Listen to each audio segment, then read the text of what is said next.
Hello friends, welcome to Raju study circles.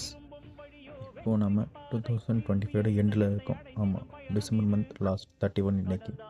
இதே 2026 31 நம்ம group result எப்போ வரும்னு வெயிட் பண்ணிகிட்ருப்போம். ஆமாம், நம்ம வந்து டிஎன்பி சைட்லேருந்து ஆனுவல் பிளான் விட்டுட்டாங்க. ஸோ அதில் லாஸ்ட் எக்ஸாமாக குரூப் 4 தான் இருக்குது. எல்லோரோட லைஃப்லையுமே குறிக்கோள் அப்படின்னு ஒன்று இருக்கும், ஆம்பிஷன். ஸோ அந்த குறிக்கோள் தான் நம்மளை அடுத்த லெவலுக்கு கொண்டு போகிறது. இந்த ஆம்பிஷன் தான் 2026 நம்மளை லீட் பண்ண போகுது. இந்த ஆம்பிஷன் தான் பல அவமானங்களை தாண்டி நம்மளை கொண்டு போகுது. அந்த ஆம்பிஷனுக்காக தான் நம்ம வந்து பல விமர்சனங்களை தாண்டி இன்னமும் கடந்து கொண்டிருக்கிறோம் வெற்றி நோக்கி. இன்றிலே பார்வோம் என்றிருந்தால் வழி என்னென்னவாகுமோ ஓரிரவில், சாதனை பூக்கள் எந்த முன்னே இங்கு நல்ல செடிகளை பயிடுமோ.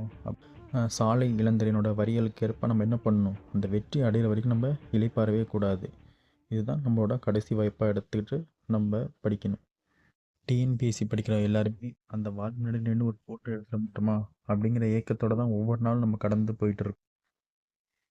முடிஞ்ச அளவுக்கு நாம் தான் நம்மளை செல்ஃப் டிசிப்ளினாகவும் செல்ஃப் கான்ஃபிடண்ட்டாகவும் வச்சுக்கணும். இவ்வளோ சொல்கிறேன். நான் என்ன பிளான் பண்ணேன்னா, ஆனுவல் பிளானர் வந்ததுக்கப்புறமா ஒரு 6 மந்த் படிப்போம், அதுக்கப்புறம் டெஸ்ட் பேட்ச் போடுவோம் அப்படின்னு தான் பிளானில் இருந்தேன். நான் பண்ணுற மேஜர் மிஸ்டேக் என்னென்னா, குரூப் 4 கால்ஃபர் வந்ததுக்கப்புறம் தான் விழுந்து படிப்பேன், டெஸ்ட் பேட்ச்லாம் போட்டு பார்ப்பேன். ஆனால் நான் லாஸ்ட் டைம் கூட ஃபுல் டைம் ஆஸ்பிரண்டாக தான் படித்தேன். ஆனால் நோட்டிஃபிகேஷன் வர வரைக்கும் ஆவரேஜாக படிச்சுட்டு நோட்டிஃபிகேஷன் வந்ததுக்கப்புறம் தான் விழுந்து படிப்பேன். ஸோ அந்த தப்பை இந்த தடவை கண்டிப்பாக பண்ணவே கூடாது அப்படின்னு முடிவு எடுத்திருக்கேன். அதனால் இப்போ ஸ்டார்டிங்கே டெஸ்ட் பேட்ச் போட்டு ஜாயின் பண்ணிக்கலாம் அப்படிங்கிற ஒரு ஐடியாவில் இருக்கேன்.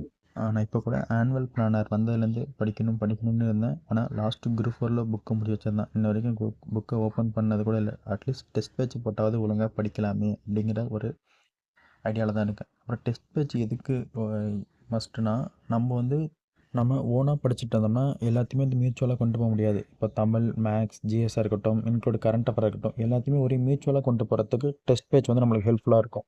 இதே நம்ம என்ன பண்ணுவோம், நானும் லாஸ்ட் டைம் என்ன பண்ணேன்னா, லாஸ்ட் குரூப் 4 எக்ஸாமுக்கு ஒரு 4 டேஸ் முன்னாடி தான் வந்து கரண்ட் அஃபேர்லாம் விழுந்து படிச்சுட்டு இருந்தேன் யூடியூப் பார்த்து. ஸோ அந்த மிஸ்டேக்லாம் இந்த தடவை பண்ணவே கூடாது. அதுக்காக தான் நான் டெஸ்ட் பேட்ச் ஒன்று ஜாயின் பண்ண போகிறேன்.